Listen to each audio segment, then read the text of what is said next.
Her Excellency Maria Cristina Abagaro, Secretary of Trade and Industry, Republic of the Philippines, Professor Tatsuya Watanabe, President of the Economic Research Institute for ASEAN and East Asia area, Excellencies, distinguished guests, leading editors across the region, ladies and gentlemen, good morning.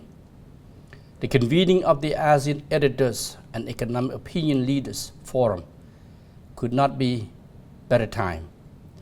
As the Philippines assumes the ASEAN chairship in 2026, this gathering of policymakers, business leaders, and media representatives reflects exactly the kind of informed cross-sector dialogue that the region needs. I commend the government of the Philippines, and particularly the Department of Trade and Industry, for making it happen.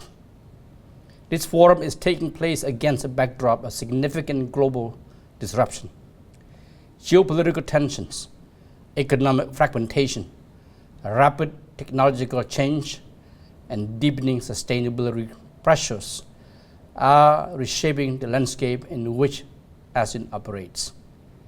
And yet ASEAN endures as one of the world's most dynamic regions, woven into global value chains, home to a vibrant and expanding middle class, and an increasingly decisive force in the global economy.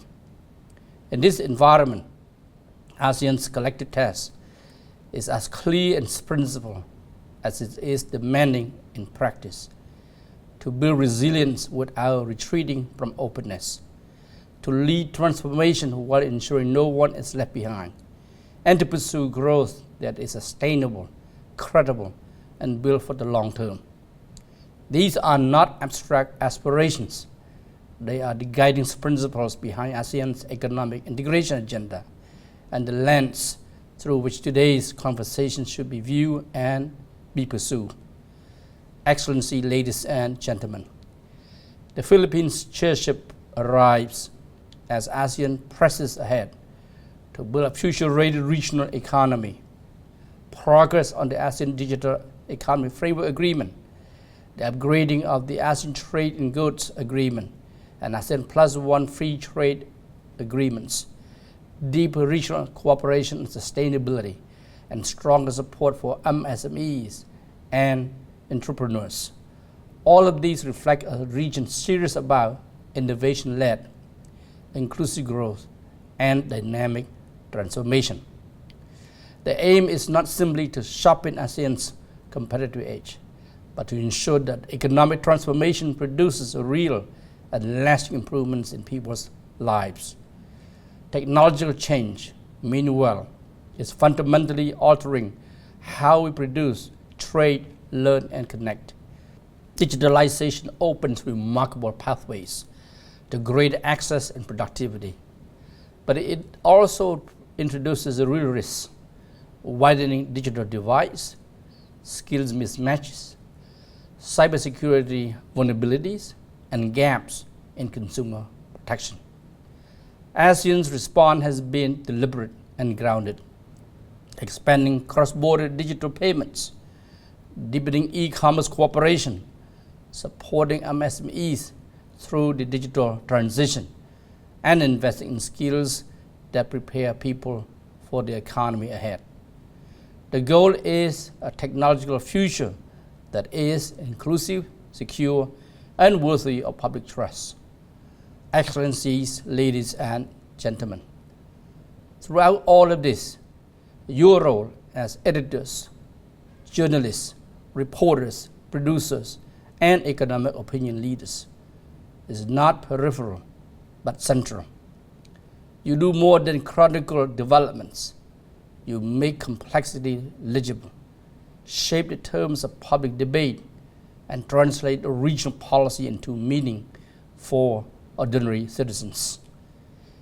In an era of news and information overload and increasingly polarized narratives, a credible, analytically rigorous, and forward-looking media ecosystem is indispensable to sustaining public confidence and trust in regional cooperation, and to ensuring that ASEAN's work is understood beyond summits, official documents, and policy debates.